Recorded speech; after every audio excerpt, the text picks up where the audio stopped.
Now we are headed towards Tulsa, Oklahoma.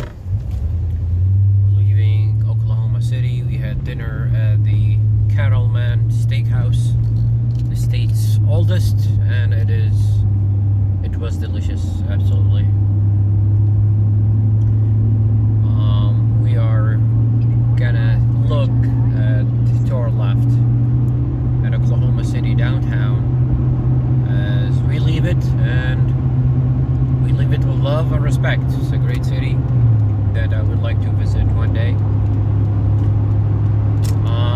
In Tulsa, we are gonna book for a hotel room.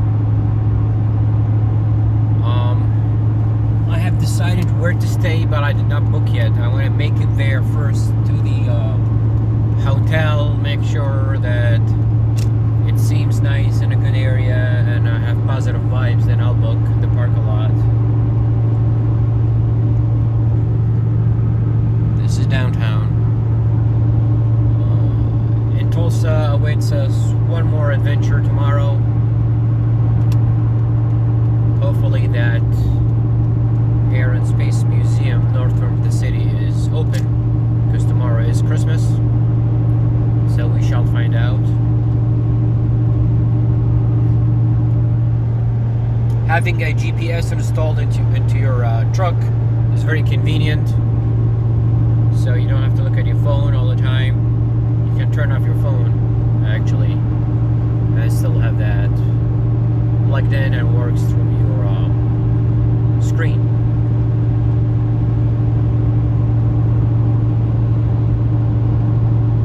Now, one thing I did not catch was Livingston's, which is a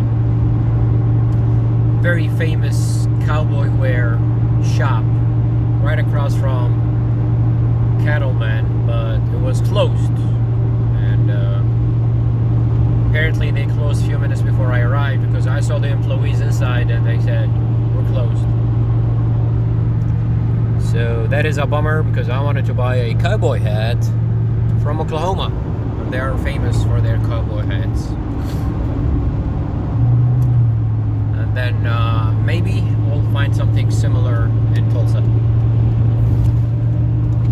tomorrow, which is open. I hope so.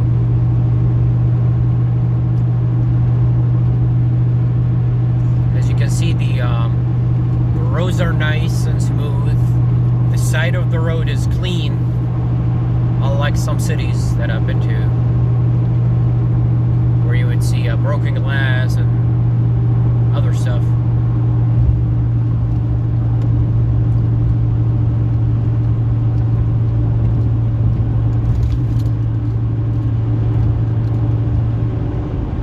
That's a beautiful view. I love it when the highway goes uphill a little bit. You can see further. You see lights, and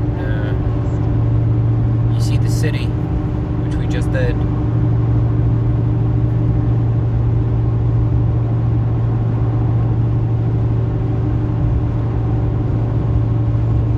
I would say this travel has been very successful and blessed, and I have no complaints, really.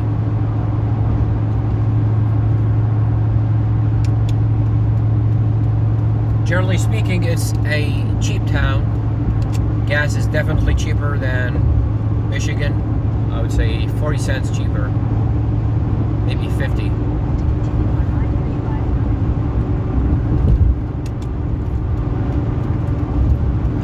And again, make a mistake driving. Let's blame it on the GPS and the technology.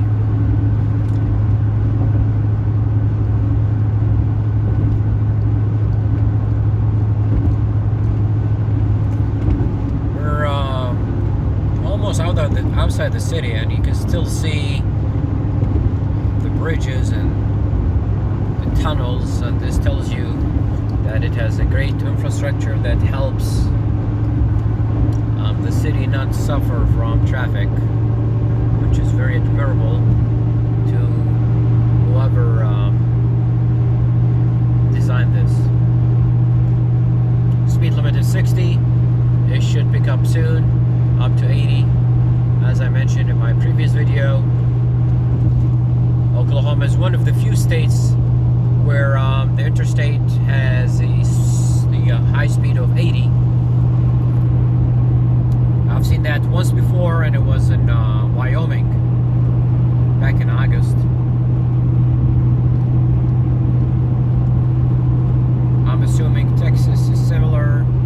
They have 80 speed limit in some of their interstates or highways. I'm also assuming the same for Montana, maybe even Idaho. But Montana, Idaho, I've never been there yet. I have been to Texas once. I've been to Houston, which was last year. And I don't think I've seen the speed limit of 80, but I was mostly within the city. I didn't drive outside the city a lot, so I'm sure it's out there.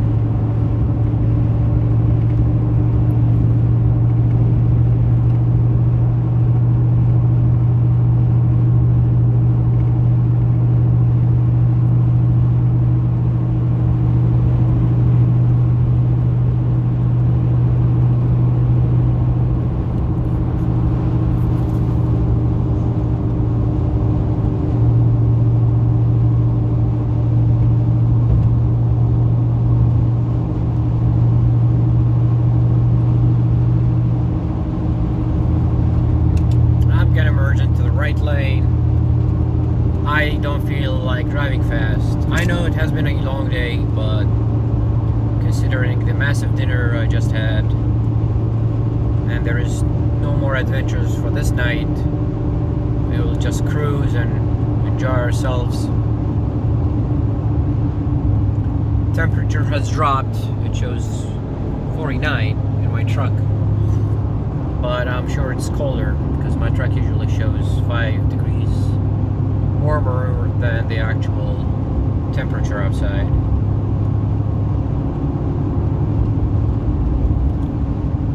After all, this is a 14-year-old truck, and less than a week she will be 15.